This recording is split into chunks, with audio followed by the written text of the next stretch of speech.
give me more, it's never enough. Look up, love struck, trying to get my courage up. This is only starting for us. I said, how you gonna make me lose control like that? I said, go on and just like that. You're giving me a good feeling. Arkadaşlar Something about you. bugün Plisi 26'da yo'qoladigan va darajasi tushib ketishi mumkin bo'lgan futbolchilar haqida gaplashamiz. Mana o'shalardan bir nechtasini jamoaga olib keldim. Mana Traffordni olib qolganmiz. Shuningdek, himoyachilardan Dani Carvajal Plisi 26'da darajasi tushib ketishi mumkin, chunki hozir yaqinda jarohatdan qaytgandi, biroq yana jarohatni olib qolgan va yana operatsiya bo'lishi ehtimoli katta. Shu boisdan olib qolganmiz jamoaga. Carvajal tushib ketishi 81-80 darajaga, emas 82 darajasini olib qolganmiz. Shuningdek, Mats Hummels o'z faoliyatini yakunladi. Futbolchi faoliyatini biz olib qoldik va u Plisi 26'da aniq yo'qoladi. Nico Martinez yo'qolishi mumkin, chunki Al Nassr klubiga o'tdi va Al Nassr klubini farqini to'ldirdi. Lekin u Plisi 26'da yo'qolmasligi ham mumkin, balkim Ispaniya terma jamoasiga chaqira olsa yo'qolmay qolishi mumkin, biroq darajasi tushib ketish ehtimoli katta. Shuning uchun olib qoldik. Himoyachilardan David Alabani ham oldik. Unga Real tarkibida Delo o'ynayotgani yo'q va u albatta daraja tushib ketish ehtimoli juda katta.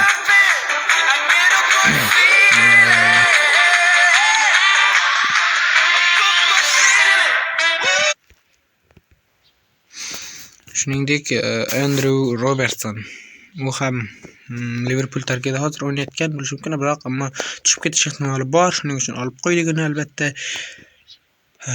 Olib qo'yishingizni maslahat beraman.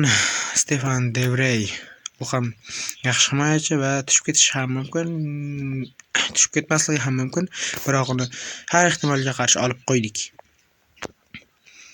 Endi yarim himoyachilarga o'tsak, mana hop Kevin De Bruyne u ham juda yaxshi o'yinchi, o'z davrining ajoyib qirol o'yinchilaridan biri, yarim himoyaning ishonchli o'yinchilaridan biri. Va u ham Plisi 26'da tushib ketishi mumkin. Va u Napolida yaxshi o'ynayotgan edi, biroq yana jarohat oldi va ancha vaqtga safdan chiqdi. Shuning uchun olib qo'yishni maslahat beramiz. Rodri o'tgan mavsum jarohatda o'tkazdi. Oltin to'p olishiga qaramasdan jarohat oldi, jiddiy jarohatda edi va hozir ham unchalik o'ynayotgani yo'q City tarkibida. Va uni ham olib qo'ygan, yaxshi 86 reytingda. U tushib ketish ehtimoli bor 85 reytingga. Luka Modric afsonaviy o'yinchi.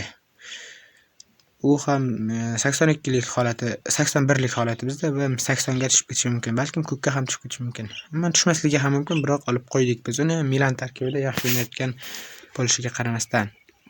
Orkun Kokchu u Beshiktosh klubiga o'tib ketdi va Plisi 26'da chiqmaydi katta ehtimol bilan. Ilkay Gundogan germaniyalik ushbu ajoyib yarim himoyachi City tarkibida juda zo'r o'yin o'tkazgan, Barselonada ham yaxshi o'ynadi va u ham Galatasarayga o'tib ketdi. Germaniya ham Plisida yo'q va u ham tushib ketish ehtimoliga ega. 80 reytingda. U sariq kartali holatda yo'qolishi mumkin Plisidan. N'Golo Kante 80 holatida va u Fransiya termasiga chaqiruv olib turibdi, lekin baribir tushib ketish ehtimoli katta, chunki u Al Ittihadda o'ynamoqda va Fransiyadan chaqiruv olmay qolsa, Plisi 26'da yo'q bo'lib qolishi ham mumkin. Hujumchilarga o'tsak, mana Kingsley Coman u ham Al Nassrga o'tdi, 81 reytingda, bizda 82 bo'lgan, lekin 81 reytingda u Fransiya termasiga chaqiruv oladi, lekin baribir tushib ketish ehtimoli katta, chunki u Al Nassrga o'tib ketdi. Cristiano Ronaldo futbol qiroli, afsonaviy o'yinchi, dunyoning eng yaxshi futbolchisi, qirol. U juda ajoyib o'yinlar o'tkazgan va hozir 1000ta golga qarab ketmoqda va u ham 82lik holatda 81lik holatga tushib ketishi mumkin. Albatta ushbu Goatni olib qolishni maslahat beraman. Rodrigo Real Madridda hozir zaxirada qolib ketmoqda va uni ham olib qolishingizni tavsiya beraman, chunki u 82lik holatga tushib ketishi mumkin. Albatta olib qolishingizni tavsiya beraman. Marco Asensio Real Madridning yulduzli o'yinchilaridan biri, o'sha uning ajoyib pushkash zarbalari bilan biz uni taniymiz. Real Madriddagi o'yinlari bilan PSJda o'ynadi, Aston Villada o'ynadi va hozir Fenerbahçe klubiga o'tib ketdi. Uni tilsiz 26da yo'q bo'lib ketishi ehtimoli juda katta va olib qolishingizni maslahat beraman 78lik holatda. Angel Di Maria 80lik reytingda listdan yo'qolmoqda, katta ehtimol bilan, chunki Argentinadan chaqiruv olmaydi va Argentina chempionatiga ham o'tib ketdi hozir va 80lik holatda yo'qolish ehtimoli juda katta. Lionel Messi u ham 82ga tushib ketishi mumkin. 83 holatda u ham futbol qiroli, afsonaviy o'yinchi, dunyoning eng yaxshi futbolchilaridan biri. Uni ham olib qolishingizni tavsiya beraman. 83 reytingda va u 82ga tushib ketishi mumkin. Karim Aktürkoğlu ekan bizda keyingi o'yinchi. Karim Aktürkoğlu ham juda zo'r futbolchi va u 77lik holatda Benfica'dan Fenerbahçe'ga o'tib ketdi. Adashmasam Fenerbahçe'ga o'tdi va bu ham dilsi 26da chiqmaydi. Va uning tezliklari ham ancha yaxshi. Biz ancha kuchaytirganmiz va 81 tezlikka ega, ancha yaxshi. Bemalol 100 qilib olsangiz bo'ladi. Nicolas Jackson o'sha memlar qiroli va u Bavariyaga o'tib ketdi. Senegallik ushbu futbolchi Senegal terma jamoasida listda yo'q. Shuning uchun u listdan chiqib ketish ehtimoli juda katta va uni olib qolishingizni maslahat beraman 78lik holatda. Matteo Retegini ham olganmiz. Retegi Al-Qodisiya klubiga o'tdi. Italiya terma jamoasiga chaqiruv oladi va Italiya listda bor. Biroq Retegini shunchaki olib qoldik biz. Retegi ham juda kuchli futbolchi. Retegini ham olib qolishingizni maslahat beraman. Antoine Griezmann u ham juda yaxshi futbolchi, zo'r futbolchi, afsonalardan biri.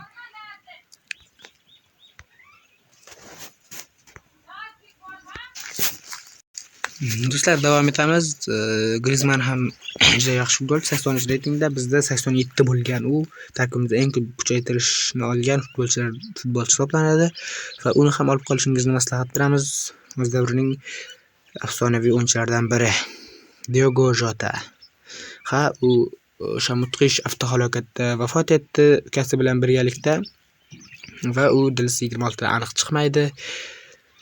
Jota 78lik holatda dilsidan yo'qolmoqda. Uni olib qolishingiz albatta kerak. Jota chunki juda zo'r futbolchi va yaxshi hujumchi hisoblanadi. Shuningdek, boya biz darvozabonlarni aytishni unutibmiz. Trafforddan tashqari mana Ter Stegen, Marc-Andre Ter Stegen Barselonada zaxirada qolib ketdi. Barselona afsonasi, Germaniya afsonasi hisoblanadi u, lekin Germaniyada ham Neuerning soyasida qolib ketgan.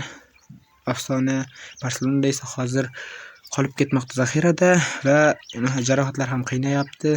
Shuning uchun Ter Stegenni olib qolishingizni tavsiya beraman. 82lik reytingda va 81lik reytingga tushib ketish ehtimoli juda katta, juda yuqori. Shuning uchun olib qolishingizni maslahat beraman. Juda yaxshi, o'z davrining ajoyib darvozabonlaridan biri. Ederson bizning tarkibimizda so'nggi futbolchi Ederson va ushbu futbolchini ham olib qolishingizni maslahat beraman, chunki bu Galatasarayga o'tdi va DLSda chiqmaydi. 26da DLS 26da bo'lmaydi ushbu futbolchi. Braziliya DLSda yo'q. Shuning uchun olib qolishingizni maslahat beraman, do'stlar. Va mana shuningdek, xo'sh, transferlarda mana Di Lorenzo kelgan. Giovanni Di Lorenzo hozir Napolida yaxshi o'ynamoqda, biroq olib qolsak ham bo'ladi, olib qolmasak ham bo'ladi.